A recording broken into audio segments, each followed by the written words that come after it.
Hello, everyone. Welcome to the Boss Babe Blog Podcast. I am your host, KeTohn, founder of BossBabeBlog.com. And today's discussion is really just giving entrepreneurs a chance to think about different ways that they can gain stronger relationships with their clients so that they can retain customers and clients and so that maybe they can meet and attract new ones. So today I have two wonderful guest speakers. We have Shalon joining us from Sister to Sister Wellness Spa based in Mesquite, aka DFW, Texas. And we have Devron Lee, who is joining us, and he is representing Devron Lee LLC tonight, but he also is a founder of the Black Lion podcast, and he also has a new wellness brand that we were talking about on our previous show or on our previous get together. So, welcome both of you. Did either of you want to start off the conversation with your own information on what you think people can do to retain and have great relationships with their clients? I don't mind going first. Okay, All thank right, you, ma'am. so I'm Shalon from Sister to Sister Wellness Spa, again located in Mesquite, Texas. I specialize in post-op care, but also in all body work. So, if you're looking for wellness, relaxation, detox, I am your girl. So we have something for everybody. So one thing that I tell like that I've trained before in customer service. To me, you really have to be a people person. Some people not people person. I mean, some people are not should be in customer service. I say it like that, right? And so, if you want to retain clients, you have to understand them. So sometimes it get personable. Sometimes, they become like your sister, your friend, your brother. You know, they come in if they enjoy your spirit. So it's about a vibe. It's about the spirit. A lot of times I tell people like you can't understand a person through text. So texting is a big issue nowadays. You need to hear their voice. Sometimes a voice speaks volume, and so calling a person versus texting, or nowadays where we have automation, and so that is it could be mind blowing too. Sometimes you can get so busy where you have to have that automation, but you still want to be in touch with your clients.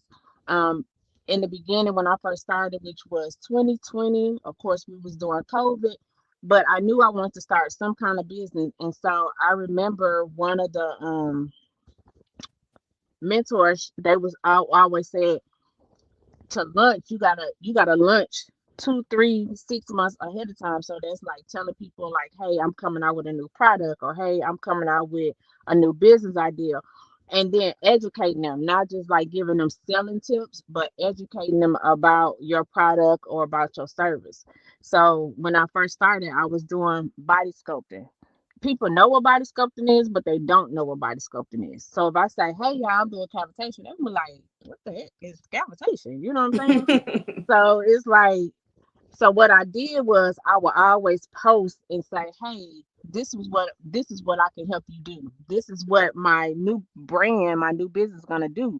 And so people got engaged. They was asking me like, "When you starting? When you starting?" But like I said, I started promoting 6 months before I even started the business. I was looking for somebody to train me um prior to that. And so when I got the training, I went on there. But with the customer service side, what you have to look at too is social media. Everybody on social media. So if you on social media and you bashing, oh my God, they not even liking, or they not even responding to my post. Like family and friends ain't nothing. Like that's not good customer service. Like you can't be on social media bashing another company, another business, or even bashing your family or friends because they not supporting you. So that's one thing. Like you can't be on social media bashing people.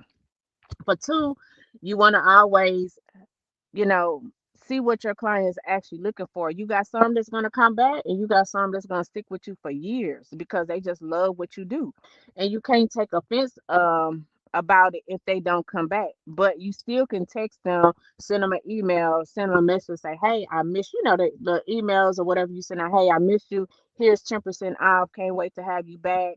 Um I noticed I haven't, seen you in a while, so having those moments of like refreshing and staying in touch with them, on occasions. So you can, get that client back. Retaining clients, again, is all about customer service. It's about how you present yourself the first time y'all meet. A lot of times people, they talk about other places they went and this happened. We all have bad experience with a restaurant or, travel or anything that has customer service. But like I tell people, you can't always go off the first time. You got to give them another chance to mess up or do good. And then after that experience, then you can say, yeah, I'm not going back. So Yeah. again, it's just about just building relationships and having that good customer service and having a good vibe, a good spirit, so people can see that. If they feel like you negative as soon as you get in or you rushing them, people not gonna come back. And then one other thing that I used to tell people that I train, know your product, know what you're selling, because if you start to stumble and I'm asking you, well, what's in, you know, X, Y, and Z, and you like, well, I don't know, let me find my book so I can tell you. No. We used to have skits we used to do and be like, you gotta be on top of your stuff. Because if I come Yes. to you and I'm getting my hair done, I'm like, girl, I want me some finger waves. You gotta be strong enough to say, girl, your face is Yeah. not built for finger waves. You know And what I'm because saying? as a customer, I'm getting nervous if you're getting nervous when I'm just asking you the question. I had this happen when I walked into a salon one time years ago where a person was like, I walked in and I looked at the woman that was standing there who was, sitting people and stuff. And I said, hey, could I speak to one of your stylists that's working today? And she was like, oh, yeah, here she is. So I go up to the stylist and I was like, hey, are you comfortable with doing like, my hair, my style of hair or my texture of hair? And she looked at me and she stared at me for a while and she was like, yeah, I can. No, no, ma'am. No. You scaring me I'm getting already. up out of here. I'm out of there. I left so quick. It was a quick redirect. I said, okay, thank you so much. I'll definitely take a flyer. And, when I'm on my break, if I get some time, I didn't come back to that place. I was not going back because, Mm, you're already nervous and uncomfortable and insecure about me just asking you about it. As a customer, that doesn't make me feel like you're the one to go to. And then what you said earlier, too, about bashing people. I've seen where a person had a negative experience with a customer, vice versa. They had a negative experience with another business owner, and they went online and they tagged this person and they shared a whole bunch of people. And the thing about that is that even if you are right, you have to understand that a lot of people don't know you. So if the first thing that I see on your page is you bringing other people down or trying to be negative or trying to be antagonistic, that doesn't make me feel like you might be the safe space for me to go to. Like if you're a wellness professional and I see you posting about other people and their lives and shaming them, that doesn't make me feel confident that I want your wellness services now that I've seen how you engage with people. And then same thing for other entrepreneurs. Even though entrepreneur may have done something and you may well be in your rights for how you feel, if you respond and you react that way, other entrepreneurs that don't know you who could potentially partner with you will see that, and that might determine whether or not they see it fit to work with you. And it could be your loss, their loss, both of you guys' loss, because it could have been a wonderful collaboration. Um, I've experienced that. I've seen that. And sometimes that for me will be the thing that'll make me say, no, I'm okay. Because solution oriented people tend to be people who are not focused on the drama or the emotions that will come from something. They're focused on the solution. So, how do I get to what I need? If I'm upset because I didn't receive a service, where's your customer service line so I can send a message and get my help? Now, if somebody's trying to scam you and they're not being integrity based, that's a different story. You got to get your word out there. You have to let people know what's going on. But even then, to your bank, to the customer service, to the Better Business Bureau, wherever it is. But that's usually what solution oriented people do because they don't have the time to focus the energy on trying to bring and drag people down so harshly and so negatively. So when you think about people that want solutions, that's where they're attracted to people that look like they are the solution. If you are always presenting the problem, never presenting a solution, that doesn't make me feel confident that you're going to be the person to solve my problems. So I definitely mhm. resonate with both of those things that you said. And the thing that you said about the people person. Oh my goodness. I have listen, listen. I had if I could just replay some of the messages and some of the responses that I've seen from individuals, like one time a person left a message and they were like, if you could just call back and do da da da da. and they're a business professional in a customer based industry. And I was like, first of all, why? Who raised you? I just want to know. I And want why to you know. hollering at me? Why is you Like, I've hollering been at me over the raised voicemail? by Like I'm right wolves. there. Yes. And you know what? Let me not even blame it on mom, because mom probably taught you how to talk to people and you just did your own thing. You just freak remixed it. But when you experience stuff like that, it almost makes you wonder, like, why would you be in this industry? If these kind of things get you so angry, why are you in industry where you're going to deal with this over and over again? Because that's the It, reality of, it's bad now, like at like doctor's office and stuff. Like, why you so rude? You at the front desk. yeah, Like when you go places and the first person you see is restaurants. Oh my God. I even my daughter that's 22, when she mhm, started out, I'm like, look, you go presentable. I say you smile. I say if you want some tips, you better be nice. yeah, But then it's like, presentation, the way you look, I'm like, you clean uniform, you know what I'm saying? yeah, Like you have to present yourself to the public if you won't, you don't want people talking about you. And I'm just like, yeah.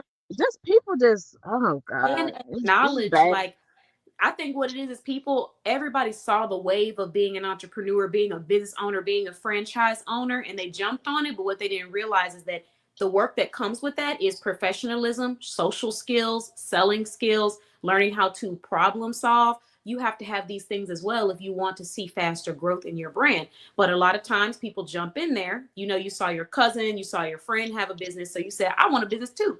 But then when it comes time to do things that are part of business, like communication, customer service, just answering questions, being the front desk, being that person that's up there, you're not really prepared for that because you thought this was like a everybody doing it so I can jump on it. But there's work that's required because you got to work on yourself. Definitely. There's days when sometimes people are intentionally rude to you and you still have to be presentable. You still have to carry yourself with composure. Doesn't mean they're right, but that's a part of being an entrepreneur. And like you said, I've gone into restaurants where I had to say hi first. When I worked in customer service, brick and mortar, that was like a no-no. Like when the customer comes in, you're supposed to greet the customer. You're supposed to say, how are you doing? You're supposed to be creating conversations. There was never a moment when I was looking down on my phone or when I was standing in a corner just chilling when a customer or a guest is in my presence. And that's always how I was trained to do things. So when I go places and I'm just chilling on a wall, waiting, where is everybody? And then also when I see people going through that and then they say things like nobody wants to buy, well, that's because they didn't know y'all were in business. I wouldn't know either. Nobody said hello. There's nobody at the front desk. The person who's supposed to be helping me is behind, hiding behind a wall, texting on her phone. The person that's supposed to be cooking is chilling in the I mean, you got two cashiers up there, they talking, they ain't walking up, ain't they just standing there. You gonna ask me, can yeah, you take my order, please? yeah. I'm I, like, I you working today? I'll be fine. You working today? Oh yeah, yeah. yeah, Can I? Yeah, I'm like, you're supposed to say something. And then and it comes to like management, because I did management yeah, in retail and restaurant, and it comes to management because you can't let people just get away. Like how you train them, you have to keep doing. If I got to do a training class once a month on customer service, you're gonna get it, because if you want to work here, you need to say, hello, hi, can I take your order? Welcome in, yep, whatever. yep. Because if not, that means you don't want to be here, and we're gonna have to go on to the next person. So That's yeah. very true. It is management, it is leadership. What you make important is what will be important in your space. So if you make it a non-negotiable for customer service, that's what we're going to do. Because I know that if I'm Hmm. going to be here, like you said, I'm going to take care of those customers. But a lot of places, people are either tired or they're in an industry that they don't want to be in. So they don't have that follow through of if you're going to be on this team, this is required. So then you have people chilling on walls, hiding behind desks, running when you ask them questions.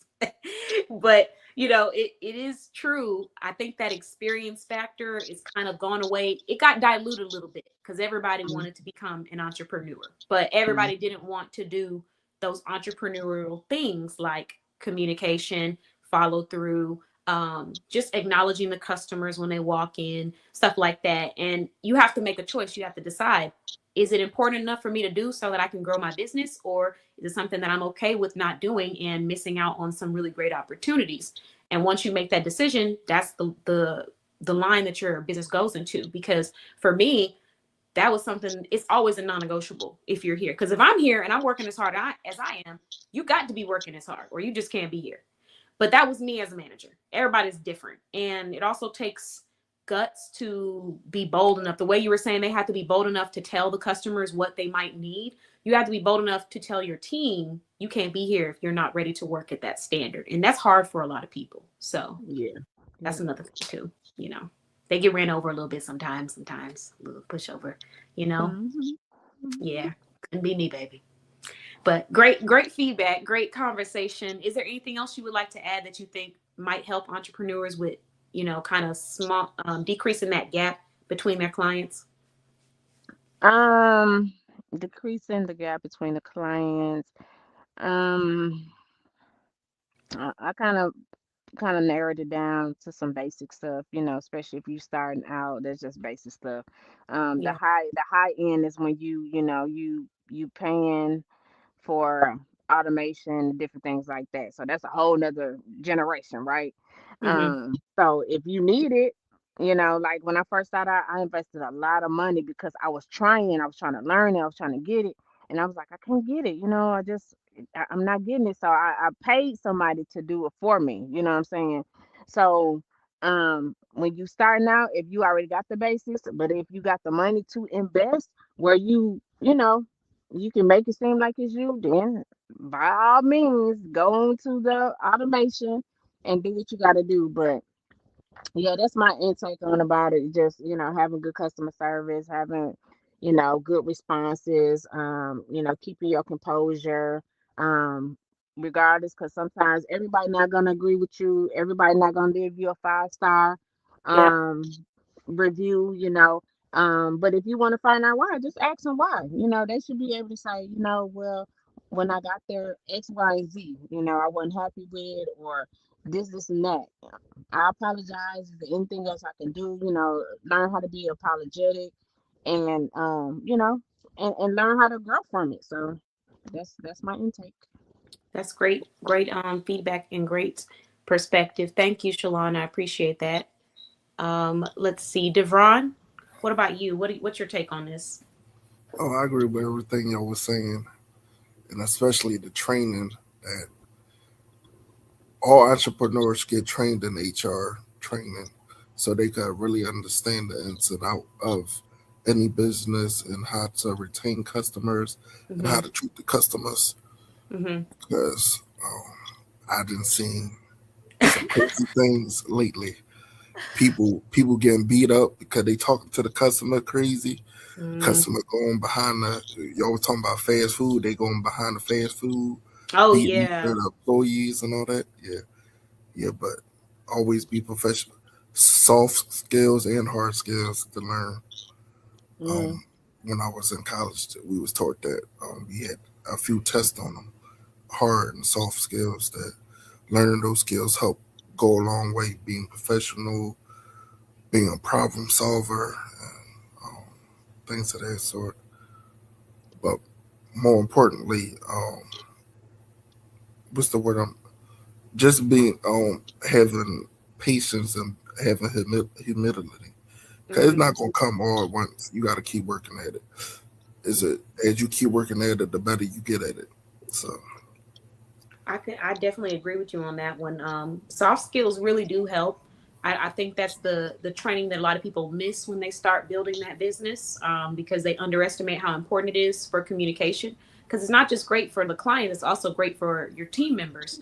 And if you have a great communication with your team and your team understands what their expectations are, that transfers into the customer experience. That's another thing too, that I have over the years really started to focus in on is how clear can I be to my team so that when it comes down to delivering services, resources, information, they're able to do that at the same quality that I would do it at. So I definitely agree with you on that. And then also the HR training, that's a good one because everybody who starts a business isn't always from the corporate 9 to 5, or if they are, they might not mm, have had the role where they had to be on top of the HR stuff. So I would mm. recommend, that's a good recommendation. and what and it's your business, so you need to know all the HRs in and out things that you will have to oversee yourself.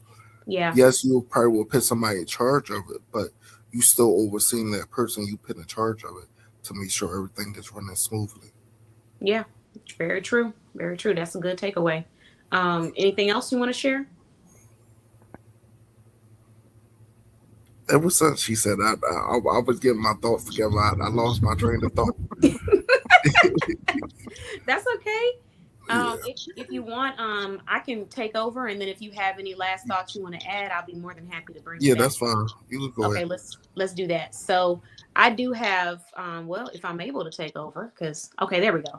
So, for me, there's two things that popped up in my mind when it comes to how to have a better client experience. The first one is I'm gonna say it's pretty. It's self. You would think it's self-explanatory, but not always. And that is learn when a client is a great fit for you and when they're not a great fit for you, and let them go if they're not quickly. And even though it might sound like, oh, let go of customers. I don't want to do that. Sometimes you'll be doing somebody a better service to let them go so they can find the right professional that works and aligns with them, because everybody's expectations are different, everybody's preferences are different, everybody's layout of business is different. So learning not to be selfish in the sense of I want to keep them, I don't want to let them go, or even just not beating yourself up and thinking that it's a negative thing because you let them go. But Can I that's say gonna something? Oh yeah, go ahead. And then guess what? My battery. I was like, this battery. You just said that, and I was like, what? This battery is stupid. But you are absolutely correct about that part. Yes, when to let somebody go and Hmm. acknowledging them. And then another tip is it's enough room for everybody to grow. It's enough money Hmm. for you to have a business and they to have a business. So Yeah. like being in competition, like it ain't no Yeah. competition. Like and I think like during COVID, everybody learned that they can have a business. And Hmm. so like you can't even have a conversation without people saying, well, it's $65 for 30 minutes for us to have a conversation. I'm like, oh my God, I just have one question. I just have one question. No, you want to talk to me 35 minutes. And I'm like, I get it. You know what I'm saying? When you get to a certain status, I get it. But that kind of like, yeah. I'm like, some business owners like really, really, and then even with professional, the ones that's up there that's made the money, I've taken several classes, and I feel like once they get you and you paid, that you lost. You know what I'm Hmm. saying? Like you just Yeah. another individual. So Yeah. not like you can't treat your clients like that like another individual. But I know when you get to a certain status, you can't keep up with everybody. But it Hmm. should be something where you able to, like I said, if you at a certain status, you can send out those automations. But Yeah. that right there, that kind of yeah, that kind of She got that triggered. tug that it tugs at she me. she was about to jump But through the screen. yeah, I'm right with it, you on that. And They then want you to Javon was over pay. there nodding his head while you was Yes, talking. He over there. Yes, they want yes. you to pay an arm and a leg for a consultation. I'm like, Oh, what? so you know yeah. what? This is a great conversation. I got to get in on this. Here's the thing. Sometimes Yes, wait, go entrepreneurs. ahead. Write in your notes. This is gonna be another topic, okay? Oh yeah, yeah, Yeah, yeah, This is gonna yeah, be yeah. Because we this is we gonna gonna be have a to make a whole podcast about yeah, this. But it's gonna be another topic now because I gotta get ready to go. But I just want to thank you. Yeah, I want to of thank you for course, having me. I've been trying to get on the podcast, but it's like I always have. This is my time. I be working, and so and today I was really didn't have nobody, and then I got I had got last minute booking. got I'm like, oh my slammed God, last you minute. know what I'm saying? So I was like, okay. But I want to, yeah, I appreciate you and everything you do. You are doing a awesome job. Keep it Thank up. I'm you. trying to keep up with you, girl. I'm trying, I'm trying You're to doing keep a up good with job. you, You're doing know. a great job. The old lady, I got the old lady brain sometimes. No, But you're doing an amazing job. yeah. So I want to say that, and yeah, continue to do what you do, and I'll definitely be back with some more podcasts, and I'll be ready. Okay, Thank we you. Thank you we're so gonna have much. to we're gonna have to do it on a Sunday or something. Well, we got one for Soft Girl Sunday. We might do another one for one of the future ones way down the line, like maybe in a couple months or so. But I do appreciate you for coming on, Shalon. It was great having you, and I hope you enjoy your next client. And I look forward to seeing you again because this is a great conversation. Yeah, absolutely, absolutely. And if you anybody want to get in contact with me, my number is 682-337-8255. or you can always call and text me. And again, I'll see you guys soon. And make sure y'all rewatch, share it, and We rewatch will. We're everything gonna put because her this is a website great for everyone. topic. Yes, it This is an is. awesome topic. I'm gonna add the website. Thank you, Shalon. You have a great rest of your evening. Yeah, have a great All rest of right. the week. See y'all All right. later. All right. So I'm gonna finish off what Shalon was talking about. Here's the thing, entrepreneurs. This is a really great tip. Some entrepreneurs don't realize the difference between a service consultation versus servicing consultation. And what I mean by that is when a person is, or let me say a discovery consultation. So what Shalon was just talking about, she was like, well, sometimes people want you to pay 65, 70, or whatever price, and you just have one question. Well, this is how you can find a solution to this and bridge that gap with your potential clients and your leads. Have a discovery call, and then you have a actual consultation, or you're delivering the service. The discovery call eliminates a lot of things. It eliminates you servicing and feeling like, oh, I serviced but I didn't actually get paid to service. It also eliminates the questions that an entrepreneur or a business owner or a customer might have about your brand. So creating a discovery call and having a place where people can go to book that with you so y'all can sit down in an intentional time to really discuss this in detail, that can eliminate that problem for a lot of people. I can even use my brand as an example. Before I had my discovery calls, that's what they're called, but before I had it named that, I also had something else called the business support session. And this was a session dedicated to helping business owners understand what services they're needing, and then also understanding what funding status they're at so we could find the best thing for them. For example, if somebody came to me and they said, hey, I need a professional website. I don't want to operate it. I just want someone to do it for me. And then I ask them, okay, so what's your budget? What's your funding look like for this? And they say, about $600. From there, I can then go and outsource and try to find professionals that are verified in my community that can do this, or I can provide or recommend businesses that I know in our community already do these services. So that is essentially where we're sitting down and I'm answering their questions, but it's not me giving them, business consultations, walking through and providing free services or things like that. That's more so understanding what they need and then figuring out what I can provide for them. So I do want to offer that as a solution. If there's any entrepreneurs out there who have not yet done that or tried that, you may want to consider that. Any thing you want to share about that, Devon? Anything you want to share on that? Well, no, I agree with you with what you doing. That sounds like a productive solution. No, we're right. Because I was watching something. I would say like 2 years ago, back in 2024, Mm-hmm. and I shared it because the boy was saying it's a lot of dry heaters out here, and I'm like, what do you mean dry heaters? I heard of dry snitching, but when he explained it, it made sense. He said he was saying that people that know how to like got a skill set and know how to do things, yes, we Mm-hmm. understand people want to make money off their knowledge, and that's cool or whatever. But then when he brought it to where how other races they pour their resources and help each other, really help each other out. We know it's people that's gonna what's the word, waste time and not take things serious. We Mm-hmm. just weed them out. So that's why people charge people to weed out the people who not serious to the people that's serious. And I understand that. But what he was saying was, for sometimes for us to get ahead as a people, we have to, and we know how to do something. We sometimes we don't gotta charge people certain things, like just charge because everybody all about, oh, I need to make money off this, or it's not worth my time and stuff like this. And I'm like, I say he got a point there, but I understand both sides of it. So I can see why he was calling them dry heaters. Cause they stopping somebody from learning the information. But there's other ways to learn it, but it probably take them longer. But I understand. I'm like, for entrepreneurs, everybody looking to get instant gratification. It's not always instant gratification. You gotta Mm-hmm. work. You gotta work hard at it.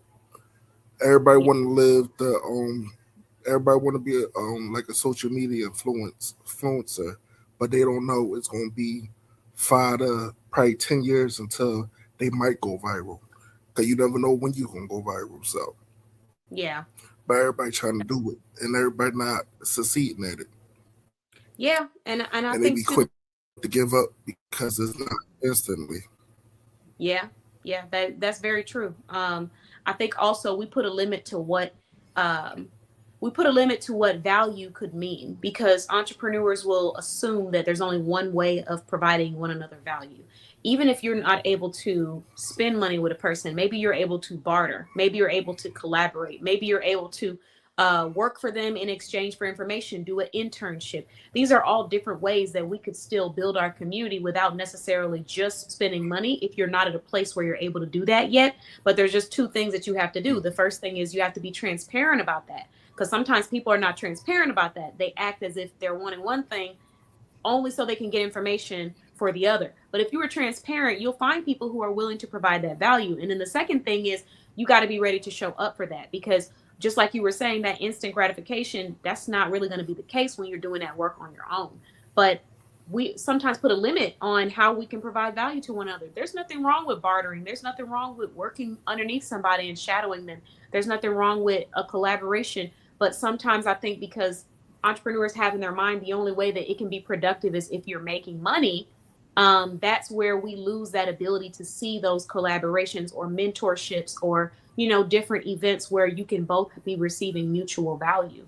So I would say I agree to an extent with that, and I would also encourage other entrepreneurs to continue to push and find ways that they can grow their business and collaborate, even if you're not at the place where you can spend a certain amount of money, because there's always somebody out there who's willing to provide what it is that you need at the price that you are able to pay, even if that's instead of it $0, maybe it's two podcast features. There's somebody out there, but you have to keep asking.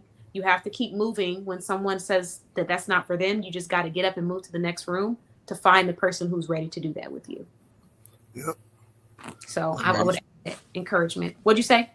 And as they prepare, like they could always be preparing, getting trainings done and all that. So when as long as they prepare, once the opportunity come, they could jump right in. They already prepared. They know how to do it. They didn't study over 1,000 hours or however many hours they need. Yeah, yeah, that's true. Preparation makes a huge difference. I get people who will ask me about collaborations often, and the biggest thing that I look for is a person that, like you said, shows that they have prepared or they have worked for this because I can't do the work for you. I want to work with you, but I can't do it for you. There's a difference. And so I look for people that are prepared or are putting in that work and time and energy because you don't have to have all the money in the world to put in the effort. So when you see people who do that, that usually tends to mean behind that person is someone who is like, or behind that dream is someone who is determined and passionate and ready to work, even if they don't have all the funds just yet. So I'm definitely with you on that. The first part that I was sharing, Shalon kind of mentioned something that was great, and then we ended up giving some more business insight. But I also talked about how sometimes having a great relationship with your clients can come from transparency and knowing when something is not a good fit. You might have a client, but then maybe you're not the best fit for whatever it is that they're needing or wanting, or what it is that you provide no longer is something that they need. Sometimes having that conversation and being transparent is the best way to create a strong, long lasting relationship with your client because they're going to appreciate your authenticity and they're going to remember you when they're thinking of people to work with that are here to get the job done and that are prioritizing their success over your ego or over your want or need for clients. So that's one way. Another way that you can develop a stronger relationship with your clients is through, similar to transparency on that side, also being a transparent provider. So sometimes consultants, business coaches, any service providers, they're a little scared of being honest with their clients and they're more focused on their clients liking them than their clients succeeding or being accountable. And you have to take away that urge or that want to be quote unquote liked and focus on what you were paid to do. So if you want to have a better relationship with your clients, you're going to have to be transparent with them about things that need to be done in order to ensure their success. And that has helped me because from the beginning, when it comes to my clients, if they're paying me for something, then that means they paid and they want this service, this experience. So if I see something that doesn't make sense, if I see something that's pulling them back, If I notice that we're still on the same topics that we've been on for the past 3 or 4 months, I'm going to have that conversation with them. And in the beginning, they might not feel like it's something that's about their success, but after having the conversation, it's very clear that I'm dedicated to their growth, not to the idea of them liking me. And that actually creates a space for loyalty and people wanting to come back and shop with you and wanting to know your opinion. So I would say that's another way that you can create a closer, relationship with your clients and better experiences. Be honest with them about what Yep. you can do, about what they might want to do, about how you can help them, about how they could help themselves, about things that you're noticing that aren't helping them. Be honest, because that's what they paid you for. So Yep. unless they paid you to lie, now I don't know. I'm not in that business, but if they paid you to, if they paid you to lie, that might be a different story. But a lot of people That's are paying because they want the truth. yep. That's what I learned in my own class too. They said the whole principle of HR is to train the employees under you so they could succeed, so they could make the business grow. If the business is growing, that means we giving the customers what they need and want. Hmm. Yeah, yeah, very true. So everybody is winning. So Yeah, the company winning, the customers winning, and the employees winning. yeah. I definitely Everybody's winning. I support that. I've noticed that with time, as I grow my teams, whether it was for my business or another business, focusing in on making sure the employees feel passionate, excited, they understand what the priorities are, communicating with them in a way that I would want them to communicate with the clients. It does lead to a more prosperous business. It does lead to further expansion, and you can see it in their passion when they're working with people, when they're talking to people, whether they're in person employee or worker, or whether they're one of the team members that are virtual. You can just tell that there's excellence, there's precision, there's passion behind all of the individuals that work with me or that work for Boss Babe Blog. So I do agree with that. I do. And it becomes a lot less work when you become that type of leader, because people just naturally want to do it themselves. They're just naturally wanting to be excellent or strive for excellence if they're not already amazing, which my team Yep. is. But that's just how I feel. So I agree with you on that. The other thing that I think we can do to help create a stronger relationship with our clients is sometimes just affirm them. You don't always have to be selling something. You don't always have to be promoting something. And you don't always have to be requesting payment. It could be something as simple as, hey, keep up the amazing work. Here's a resource for you. Or, hey, I hope your day's going well. Try this resource out. Or a quote. So for me personally, what I love to do is in between my consultations and like working, I try my best, probably like at least 1 to 4 times a month inside of my private directory member chat. I'll post quotes in the chat. Um, I'll sometimes share funny reels. I'll post resources. Sometimes I'll just share a message about life. Like if it's something that I'm going through or I went through, I'll share little quotes and messages in there, quotes of the month, stuff like that. Just because you never know how those messages impact a person. And it might not feel like it makes a big difference, or you might not think like, how could this really affect anything? But I've had people come back to me in private and tell me like, watching your show or listening to this message really pushed me to keep going because I really was feeling like giving up. Or, one day was feeling really down and I saw this message that you posted and it really changed my perspective, or it changed the way I was thinking for that day. So when you hear that, even if you don't hear it, if you love doing it, keep doing it because somebody's feeling it, even if they haven't told you. But when you feel that and you get to see how it impacts people, it really does warm your heart. So for me, that's what I do. And I also want to be, I don't know if I want to use the word fair, but I want to be realistic towards the entrepreneur doing this. Um, Show up where you can show up. And when you show up, do it at 100%. I think that's the way we can see excellence. Don't try to be everywhere at once. Don't try to please everybody at once because you'll never do it. Don't try to be accessible all the time. Focus on showing up where you can show up. And when you show up, you do it 100%. And that has helped me a lot because on days when I know I need to rest and I just simply cannot be in the building, I rest and I step out of the building. And then when I am replenished, I can come back in at my high, happy, excited, passionate self. So that would be the advice that I would give. So you don't have to send quotes every week or every other week to have a great relationship with your clients. You could send out, once a month. You can send out every 2 months. You could call them during the holidays. Sometimes I'll call my clients during the holidays and just say happy holidays, or, when things change up. Sometimes I'll just call just to check in and say hello. Um, and it's always a wonderful feeling and great way to connect with people. It's funny too when I call sometimes, because one time I called someone and they were like, what did I do? And I was like, what do you mean? What did you do? And she's like, what did I do? You calling me on the phone? What did I do? I said, you didn't do anything. I'm just calling to say happy holidays. I just want to say you're doing a good job. That's it. But, that's because we'd be so intense in those consultations. But yeah, that's definitely one way I would say. Is there anything you want to add to that? No, I agree with everything you said. But listen, I get brain fog a lot. That's why I gotta get this health together. These get these what you call. But matter of fact, I remember now. Speaking Okay. about brain fog, Okay, um, good. all entrepreneurs need therapy, and the reason I say that is because we it's a, we say it's not a competition, but it is a competition. Because when you're in business, there's always a competition, and sometimes you're gonna lose. At some days you're gonna lose some days, and it's okay. Just get up and try again the next day. But some people be going through it when they lose. They don't know how to lose. So we all need some type of therapy, mental health. That's why they have mental health to help people deal with whatever they going through. Yeah. Cause we all have death in families and friends that pass away or whatever the case may be. Some type of life crisis is going on. So we all need therapy to help us get through it.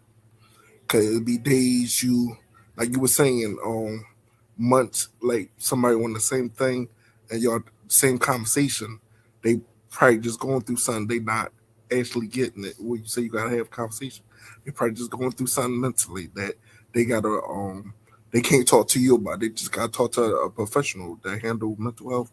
Then they come back to like, yeah, girl, I had to handle this or go to therapy for that because I wasn't something was wrong and blase blase whatever it was. But yeah, I have seen people go through that.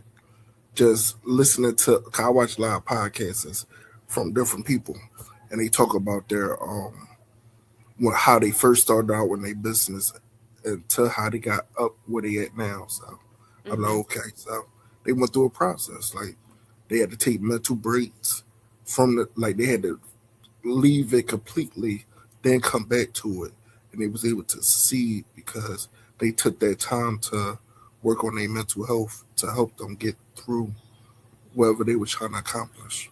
So Yeah. That's a really great tip. When you get therapy and you focus on your healing, it does show in your work and in how you deal with customers and how you deal with other entrepreneurs. And I agree with that. There's been a lot of times where I've met or seen entrepreneurs and I see the way they speak to people, I see how they interact with people, and I see what they expect out of people. And just from watching, I feel like you need to get some professional therapy, because we cannot hold other people accountable for our healing or for our happiness or even for our dreams and our goals. But yeah, when you haven't gotten the proper healing, you look at everybody else as if it's their job to do those things for you. It's your job to make me smile. It's your job to make me feel confident. It's your job to make me feel secure. It's your job to make me want things or to work hard for myself. It's your job to make me take care of my health. And that's not the reality. And so I was just talking about this. I didn't publish it yet because I was trying to figure out how I wanted to publish it. But I was talking about how a lot of people say they want partners and they want friends, but really they want parents. Like you want someone that does everything for you mentally, intellectually, emotionally. And that's not fair to anybody. Like that's not a fair relationship. Unless they're your actual parent. And even then, parents don't do all of that. Like parent, you still have to do the work. You still have to want things. You still have to go out and educate yourself. You still have to try to accomplish things. And when they don't get therapy, it just shows. You can see it. And like you said, we say it's not a competition, but I've seen people that express and show in how they treat people that you are competing. And you're not competing with yourself, you're competing with people that are irrelevant to your growth. And that's really what the problem is. So I do competing and comparing, two things we don't need to be doing in entrepreneurship, unless you're talking analytics. But as far as just comparing yourself to the next person, it's unhealthy. So I do agree with you. I do think that therapy can be a really huge game changer because once you become an entrepreneur, you have to hold yourself accountable. There's nobody to point the finger to. Everything is on you. And if you don't take care of yourself and if you don't ask yourself the hard questions, you don't see the big growth. So I'm Yeah. with you on that one. I hope that this podcast was helpful to anyone out there who's struggling with creating relationships with their clients, but also with growing their business. We did share a lot of different tips and insight. And I would like to just thank Shalon for joining us in between her sessions. And I would also like to thank Devon for joining us as well and having this conversation. The next podcast discussion, let me check and see what we're talking about. Our next podcast discussion is about what advice do we have for business owners to help them have better relationships with other business owners. So thank you all so much for listening and watching the Boss Babe Blog podcast. I am your host, KeTohn, and I will see you guys again.